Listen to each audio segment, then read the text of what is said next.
And good evening. Welcome to Transfer Blog Podcast. We're here with Jonny Wallace. Hello, Jonny. Hi, how you doing? And Max Mathews. Hi, good evening. Right, this is the first podcast for transferblog.com. This could go badly or it could go very well. So, how are we feeling, lads? Are we alright? Yeah, it's alright, yeah. Feeling excited for doing this. First ever one for the site. Yeah, I suppose so. Max, how are you doing? Yeah, looking forward to it. Okay, right. First of all, there's my phone going off. That's not a good start. First of all, we've got to discuss the four major games of the weekend. Right. First of all, we've got Arsenal versus Tottenham. Yeah, lots of goals. Lots of goals. Just as expected, I suppose, for those two. I think can't really. Yeah, the last one finished 5-2 as well, didn't it? It did, yeah. Yeah. So they're not very good at defending against each other. But yeah, a bit of a mad score again, especially since Tottenham took the lead. Yeah, I suppose so. And Adebayor sending off, that was pretty crucial in the whole event. It was a ridiculous tackle, if I say so myself. Absolutely. Like there was another one as well in the Fulham game as well on Sunday, but the Hangeland just threw himself in as well. I don't think they just realised you just can't do that. No, players just need to keep their cool sometimes, especially during the early moments of the match, I suppose. I know. Especially after he scored the first goal as well. I mean, yeah. Totally was that, you know? Yeah. Max, how did you feel about the whole Arsenal-Tottenham? Did you enjoy it? Yeah, I think the first goal was probably what hyped him up, to be honest, and celebrating in front of his old club's fans, and it was just a rash tackle. I mean, I don't think it was malicious, but it was rightly sending off. Yeah, I suppose so. Absolutely. But then after that, Arsenal just took over completely, because as much as you can say bad things about them, as soon as they've got a man extra, they can play some good stuff. Yeah, certainly with Santi Cazorla there, he's been a real inspiration for them this season. Yeah, he has. Oh, he's a quality player. Absolutely. And now that Walcott has learnt how to kind of like pass and shoot as well as just run straight at defence. Yeah, he seems to be able to score goals now as well. Yeah. I mean, there's a shout for him being the main striker. He's told Arsene Wenger that he wants to be the main striker instead of like Giroud and Podolski. I mean, I'm not sure how. I don't know about that now. I have to say, I think if they've got Giroud and Podolski there, I think Walcott should be realising he's not going to get a place there. Especially when the team needs a winger. And he's probably the best one they've got. I mean, you've got Oxlade-Chamberlain as well. He could easily take over on the wing. I'm not sure if they got on the left side. I think they've still got Andre Arshavin. Have they? Yeah, believe it or not, they still do. Yeah. I'm sure he's somewhere. I'm sure he's having fun with reserves or something. Absolutely.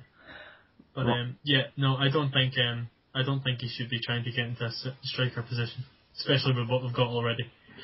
No, not at all. Right, the next game, we had two shot games actually.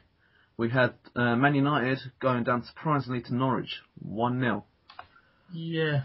Well, I don't know if Max thinks the same, but I think the small teams still seem to raise their game against Man United. And so you see results like this happening quite a lot. Man United still have that tag of being the best team in the country. And teams like Norwich playing maybe up in their game against them more, especially recently. I mean, you've got Norwich who have... I mean, it might sound silly, but very rarely do mid-table teams challenge the very big boys. It's either the little ones or the promotion competitors that give them difficult games. Yeah. Right. I mean, like, Norwich don't really have any standout stars as such. I mean, like, they've got Pilkington, I think that's his name. They've got Pilkington, he scored, and they've got Houlihan in the middle as well, the Irish guy, and they've got Snodgrass, who they signed from Leeds last season. But they don't really have anyone stand out now. No. So, but then that's it. That's their big game of the season is Manchester United at home. So everybody will be up for that one. I mean, the possession was pretty much even all the way through. It's like, I think the final possession, it was something like 51-49. I mean, Norwich were no way outplayed at all. I think it was a brilliant performance by themselves. No, not at all. But I don't think you would be too worried if you were a Manchester United supporter about that, to be honest, because they do that every season. They go somewhere mad like Norwich, say, or Reading or Southampton, and they lose, but they still go on. You know, it's against the bigger teams that they show themselves. So I don't think they'll be too worried. I mean, Man United have gone behind how many times this season? It must have been quite a few times. They've conceded 2 goals, 1 goal on numerous occasions. They normally come back like 3-2 or something, but Yeah. Well, it's something mad like 13 times this season already, isn't it? yeah, it's shocking statistic. Yeah, absolutely. So yeah, no, they couldn't do it this time. But well done, Norwich. Absolutely. Yeah, round of applause for them. Fair play. Yes, absolutely. Yeah, up to 13th as well, which is a good position for them. Lucky for some, eh? Yeah, absolutely. Right, we also had Chelsea West Brom. Right, Max, did you have a chance to watch Chelsea West Brom? Yeah, it was a very good game. I think that Clark had a point to prove against his old club, and I don't know, they're very organised. They're not an outstanding team. They didn't do amazingly last year, but they just seem to have a belief, and they've got an excellent home record. Yeah, no, they're now in 4th position, I think it is. Yeah, it was a game game between 2 Champions League contenders, by the looks of things. And of course, you've got the Championship contenders, West Ham, going to be sitting in 5th at the end of today if they manage to beat Stoke. Yeah, well, not a good start for them, mind you, but yes, they're there. I'd like to tell Transfer Blog listeners, if you are listening to this has been recorded on a Monday, and at the moment Stoke are currently beating West Ham, which I'm not very happy about, but hopefully it's going to turn around from there. There's plenty of time to go yet. Plenty of time for you. Actually, I haven't checked the scores recently. I hope we haven't gone down 2-0, because we're not very good from 2-0 down. No, it's still 1-0. 40 minutes gone. Ah, good stuff. Yeah, that's it. Right. West Brom did well. That's what they'll probably fall away about Christmas time. You know, which seems to be the trend for teams that start well when they shouldn't be. So, but that'll mean they're definitely safe in the league for this season anyway. Yeah. I mean, they have got a fantastic partnership on front there. They've got Shane Long, who came from Reading. I've always admired him. I've had him in my fantasy league team. He's doing pretty well. And you've got Peter Odemwingie, who's, of course... he's a bit of a strange player, because he's in his 30s as well. He didn't actually come to the league until he was older. I mean, he seems to... I thought it's like mid-20s or something. That's Exactly. That's what I thought as well. But having looked him up, apparently he's not. So, which I've always found I find a bit strange now that I've found that out. And we've also got one more game that was major today, this weekend. I mean, they're all pretty good games, but of course we've only got time for a few. What's been dubbed El Sakiko. Yes, I know. Mark Hughes must be surely going now. And that, in fact, by the time this has probably reached out to the Transfer Blog crowd, he probably would have already been sacked, and possible names would be flying round about who would replace him. Yeah. Probably Harry Redknapp would probably be the one that they want most. Don't know whether he would want to go there, mind you. They was talking about that on Match of the Day. He said he didn't really want to comment, did he? No. That's why I don't know what Max thinks. I mean, if he knows any better than us, but I wouldn't see Harry Redknapp going to them. No, I can't imagine him going to someone like QPR in the dire situation that they are. I think he'd wait for a nice mid-table club to come up, and then he'd maybe in London he'd carry on as a wheeler dealer. But I shouldn't say that. He doesn't like that. No, I was thinking maybe if Liverpool keep going as badly as they are, he could be there by January or February. But then they won at the weekend as well, so you don't know. Right. That's all the games for now, but of course, during the midweek, I mean, last week I think it was, Wednesday, we witnessed one of the greatest goals of all time, I think, it's fair to say. Even though the goalkeeper wasn't actually in goal, it was marvellous technique there by Ibrahimovic for his 4th goal versus England, which we may have been a bit disappointed at, but I'm sure we wouldn't mind letting a goal like that be conceded when it's just executed with the amount of brilliance it was. What do we think of the goal, guys? Was it one of the best ever? It was a very impressive goal, I have to say. Now I don't know if I would call it one of the best ever, for the very fact you say Hart wasn't in his goals, but it was pretty special, I have to say. You could watch it again, you know, but but best goal ever, I'm not too sure, but definitely up there. I remember one of the best goals I ever watched when I was a wee lad. It was Wayne Rooney when he was still good back in 2004 to 2005. I think it was against Newcastle. He was just talking to the referee. Then the ball came up. It was like 35 yards out, and he just smashed it into the back of the net. I'm not sure if we remember that one. Oh, I remember that. Yeah, absolutely. And I think probably one of the best ones I've seen was the Argentina goal against Serbia in the World Cup, 2006. They made I think it was about 32, 33 passes. It must have been more than that. Yeah, it was some outrageous amount of passes. And then Cambiaso finished it off, I think it was. But what a great goal it was.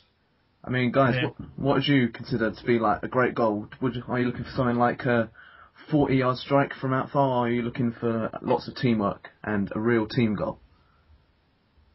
I think, like Johnny said, the Argentina goal was brilliant because it involved every player. I mean, Ibrahimovic's goal was exquisite technique, but, you know, it was maybe a one-off. Maybe it was a fluke. I'm not saying it was. But I think maybe an individual run like Maradona's against England in the World Cup, or even John Barnes against Brazil, just to take apart the entire team, I think that's something special.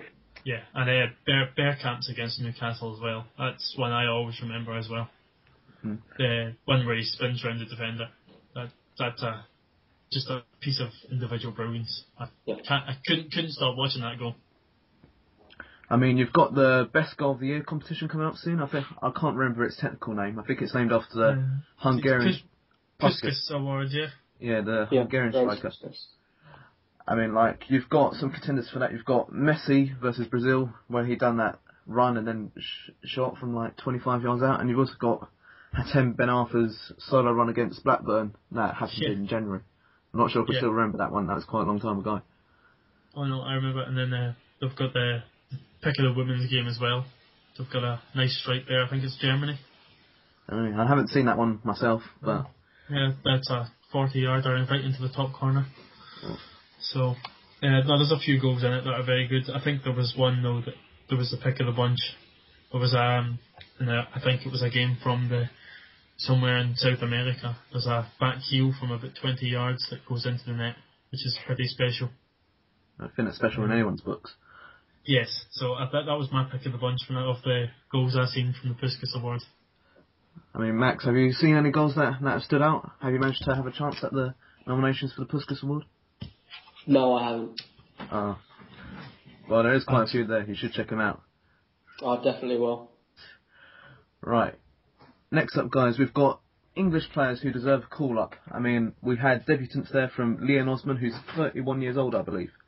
And he's been playing very consistently for Everton for the last 11 years. And we've also had Stephen Corker of Tottenham Hotspur, who's been someone eating crisps there, having fun. Stephen Corker, the Tottenham centre-back, who actually scored, I think, that game. I mean, is there any players there who you think deserve a call-up? Well, this is me being biased from the Scottish side of things. One guy I've always thought who should get a call-up is Gary Hooper. I mean, he's had an outstanding record for Celtic, I think. But he just doesn't really get that recognition because he's playing in the Scottish Premier League. Exactly. But I just think if you need someone who's used to scoring goals, doesn't matter what level, he would be. I would include him as my fifth striker in the squad. You know, simply for his goal scoring record. Even it would be just nice to see him getting a call up, especially now that Celtic are doing well in the Champions League this season. Yeah, maybe he has a chance. I mean, like, I'm not trying to sound biased as well, but West Ham United have two brilliant midfielders in Mark Noble and Kevin Nolan. I know that Kevin Nolan might be getting on a bit, but Mark Noble, he's made most tackles this season, according to Opta Sports. I mean, he's been like the Xavi to West Ham. Even Kevin Nolan as well. I mean, he's scoring goals. It must be 5 or 6 goals he's got in the league this season already. Yeah, that's some going for a midfielder. just especially for a team like West Ham, who wouldn't be playing maybe the most attractive style of football, but he certainly plays to their strengths, and I would call him up based purely on form. Yeah, totally. I mean, I was working on an article today, in fact, or the day before, mentioning players who could deserve a call-up. I mean, like Mark Noble, Gary Hooper, Kevin Nolan are up there. I'm not sure if there's anyone else I'm missing off that list. Yeah, but I think you have to pick form players, and I mean, you look at players like Ricky Lambert scores goals all the time for Southampton. Players like seems to be I think a problem with England is goal scorers who play as a striker, and Ricky Lambert certainly would be one again who scores a lot of goals. Surely on that form you would put him in. I mean, he's made quite a good transition from the Championship right up to the Premiership. He's still scoring goals, maybe not as often as he'd like due to the change in class, but he's still but he's still scoring goals. I mean, you can't ask for much more than that, really. Unfortunate Southampton are in the position they are. I mean, I thought they'd be mid-table side, but they're still struggling a bit. Yeah, well, their win over QPR did help them a bit. I know they're second bottom, but it doesn't look quite as bad as it did. But again, Ricky Lambert scored 5 goals this season. I mean, you can't ask for much more for a team that is struggling to find the net. No, not at all. Right, the Scottish managerial race. I mean, me and Max, I assume we don't really specialise in that sort of thing, but Johnny, would you like to take us what's happening at the moment? Yeah, well, basically our team's had an absolute awful start to the qualifying campaign. There's no way of sugarcoating it. We drew home games against Macedonia, against Serbia, and then Macedonia, which wasn't exactly the best start in the world, and then made matters worse by losing to Wales and then Belgium in our next two. So sitting bottom of the group, So Craig Levein got sacked a couple of weeks ago, which was quite right, and favourites to replace him are like, well, you'll have heard of the names. Obviously, Gordon Strachan would be a favourite, and the former Spurs assistant coach Joe Jordan. You'll remember him squaring up to Gattuso. Yeah, I remember that one. Milan.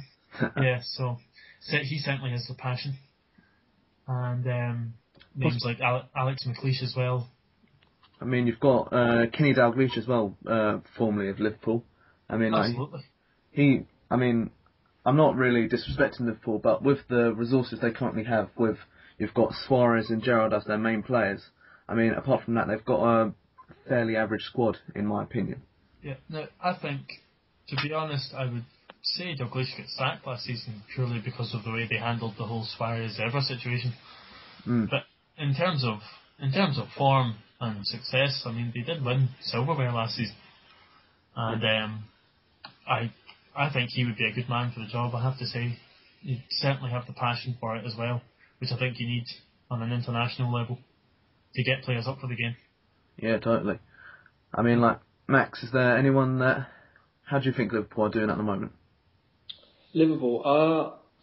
Well, I always think that under Dalglish they had the potential to be a very good team, because they've got a lot of players who I consider world class. Reina and arguably Aga on his day, which isn't very often.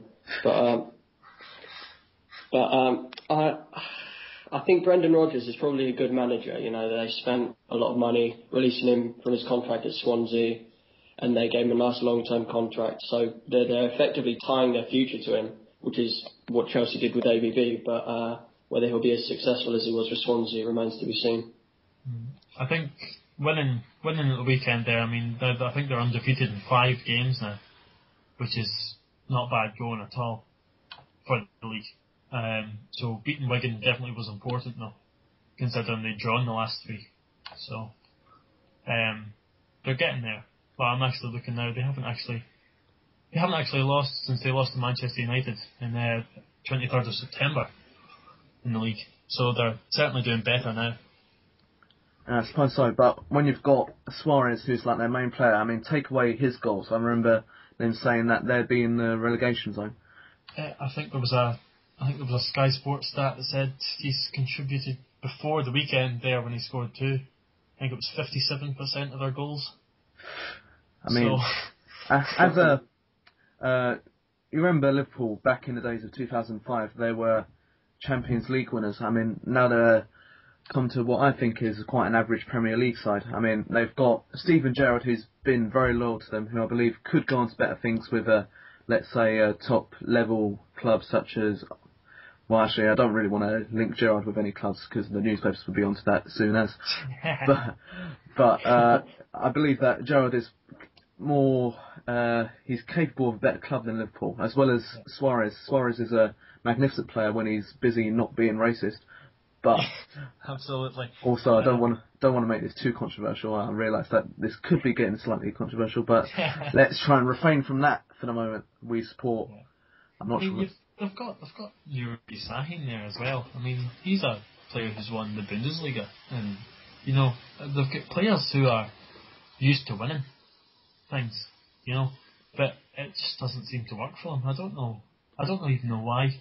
They seem to just have a jinx over them about progressing, and obviously the thing we want is the league above anything else, and I just can't see them getting it with Brendan Rodgers being the manager.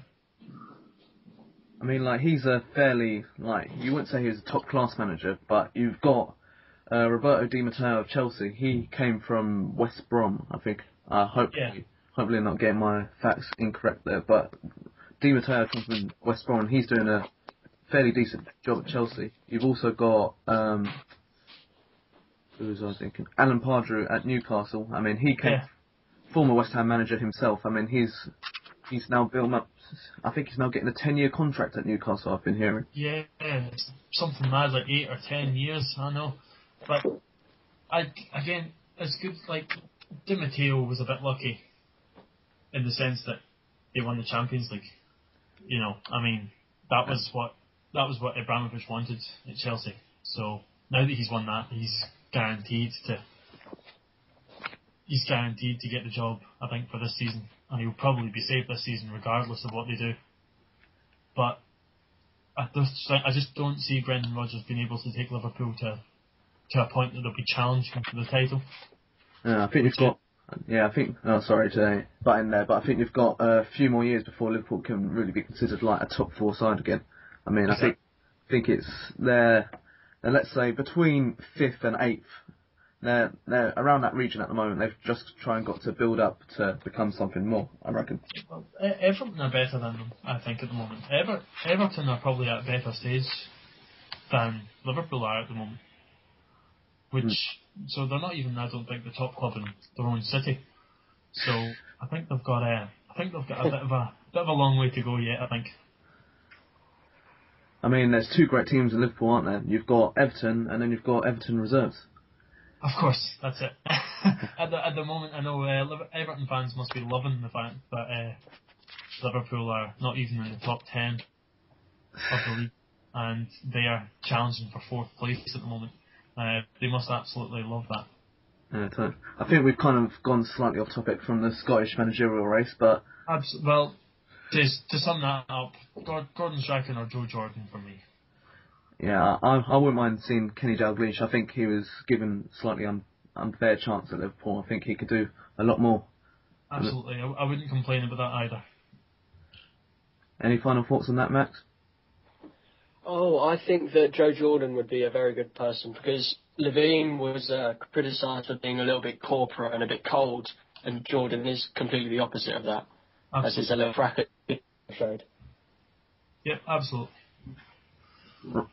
Right, this is transferblog.com, so it would be kind of wrong of us not to discuss any transfers. I mean, have you guys heard anything in the rumour mill lately that's caught your eye? Well, I think the main story at the moment has to be Falcao. If he will he or won't he go to Chelsea in January? I think that must be the biggest story circulating at the moment. I mean, he's a brilliant striker. I mean, probably the best in the world at the moment. You would probably put him in your world dream team if you had one. But he's he's been scoring loads, hasn't he? Yeah, probably the best number 9 at the moment in the world. But would Chelsea be willing to pay the 40 odd million or 50 million euro, whatever it is Atletico Madrid want from? Because that's what they're going to be demanding. Is going to be something outrageous. Yeah, totally. I mean, you've also got Real Madrid as well. I imagine they can stump up the big bucks for him. Remember, like, yearly, they used to have, like, a Galactico that they used to buy, and he'd be their main guy. I think that Falcao can be that guy. Maybe. Their only stumbling block would be the fact that he plays for Atletico Madrid, though. That would be their... would be their stumbling block. Would Falcao go to Atletico Madrid's rivals and totally burn his bridges with Atletico? You don't know. But then money can tempt anyone. I mean, that would be pretty adventurous if he was to do that. I remember Sol Campbell when he went from Tottenham to Arsenal. I mean, you're crossing like a road of no return there once you go to your main rivals, aren't you?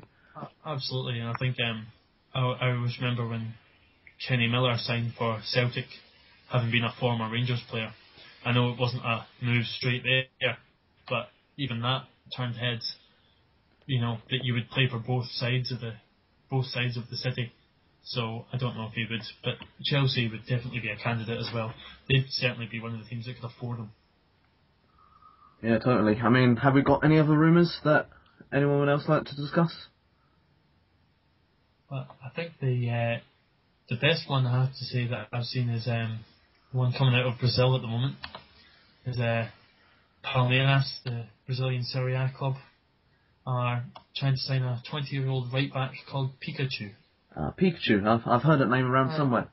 Yes, absolutely. So I think this is could be the start of a Brazilian trend. I mean when I first heard about that, I must admit it was quite a shock. Yeah. Yes, of course. I think we've well overused that headline as well on the Transfers blog website itself. Us at Transfer Blog are known for our hilarious nature, aren't we? Yes, absolutely. Trying to sneak in as many puns as possible. Totally. I mean, from a local side myself, West Ham United, who are still losing, are they? I'm not quite sure. I'll just tell you now, I think they are. It's half-time, 1-0 Stoke, yep. Right. But aside from that, we've got Nicholas Anelka, who's apparently been linked with us from Shanghai Shenhua. I don't really want to mix up the name there, but I hope that's the right one. It is, yeah.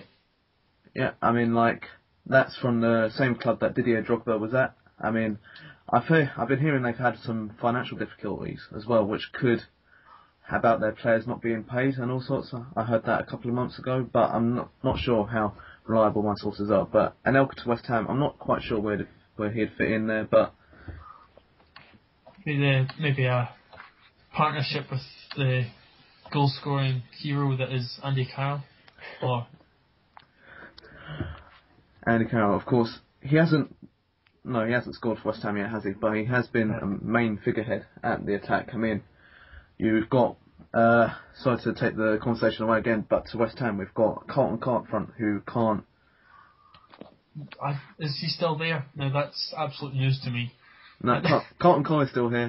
He's still rusting it away at the bench. Oh, I see. I mean, the thing with Carlton Cole is you launch a long ball up to him, which is what Sam Allardyce loves so much to do. You launch a long ball up to him, he just can't get his head on it. He can't get anything on it. I mean, with Andy Carroll, it's different. You know that Andy Carroll's going to get to that ball like 90 to 80% of the time against any defender in the Premier League. I mean, that's his main stand-up point. Yeah, that's his absolute strength. So maybe if you had a player like him up front with Anelka playing off him, it could work. Absolutely. Yeah, totally. Another story here which could be slightly interesting is that Tom Werner, the Liverpool chairman, I think he is, saying that Luis Suarez, who we talked about earlier in the podcast, he will not be sold at January. I mean, what do you guys think of that? I think he's maxed out. Sorry, it's fairly obvious. You know, he's an excellent player. He's by far their best. He scored, I think it was said earlier in the podcast, he scored 57% of their goals. But that doesn't mean that he won't be. It just means they don't sell him. I'm sure big like the PSGs or the Real Madrids come in and make a big concrete offer. You know, they're any option. Yeah, totally. I mean, like, Yeah. I don't think anyone. I don't think Suarez will be going. I have to say, the way Liverpool are, they're going to be absolutely desperate to keep their players, and I think you're only going to see players coming in as opposed to leaving in January. Yeah.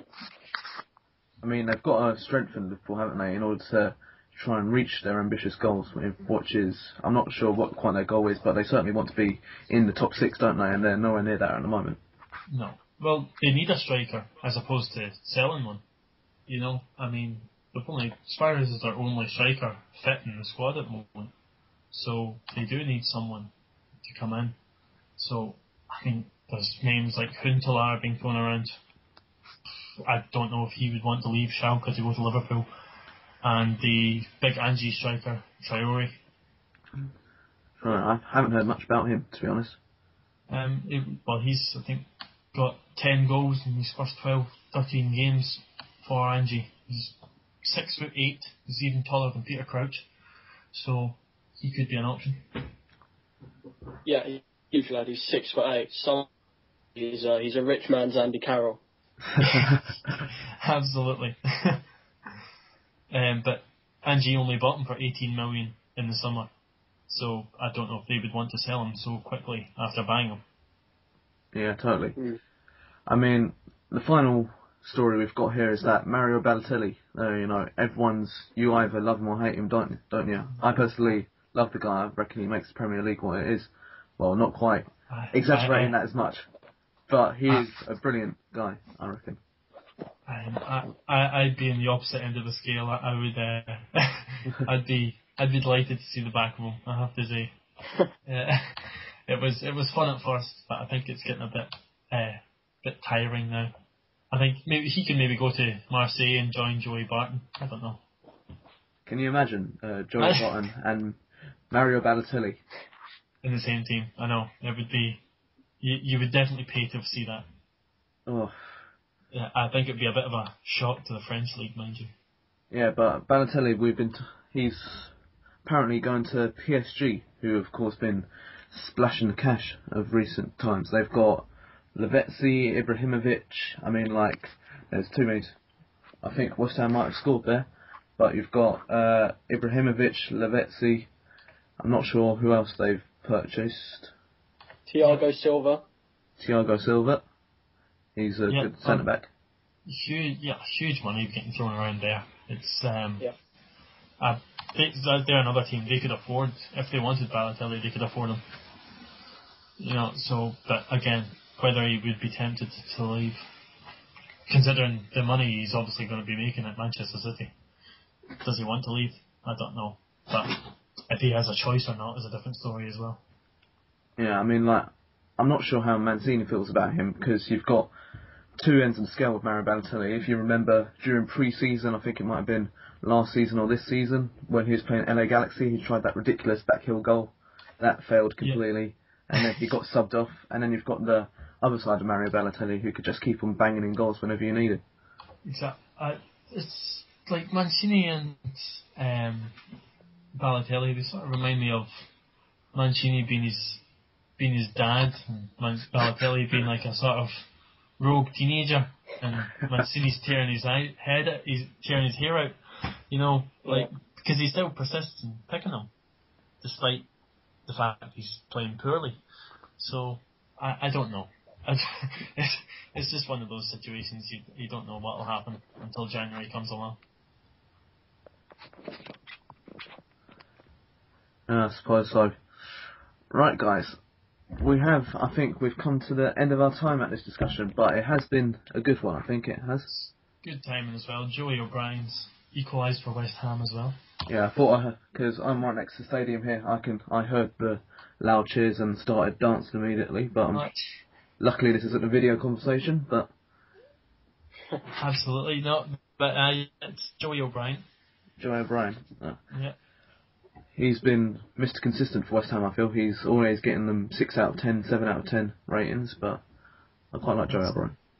It's his consecutive seasons he's scoring now. I'm looking at his stats. He's not the most consistent fellow in the world, but there you go. He's got you back into it. I love it. I dare say it was a header. Okay. But yeah, guys, first podcast. I'm sure there'll be many more to come as long as this one gets off all right. So it's going to be goodbye from me, Billy Taylor. Goodbye from Johnny. Yep, see you later. Thank you for having me on the show as well. That's all right. And goodbye from Max. Yep, thank you for listening. Cheers.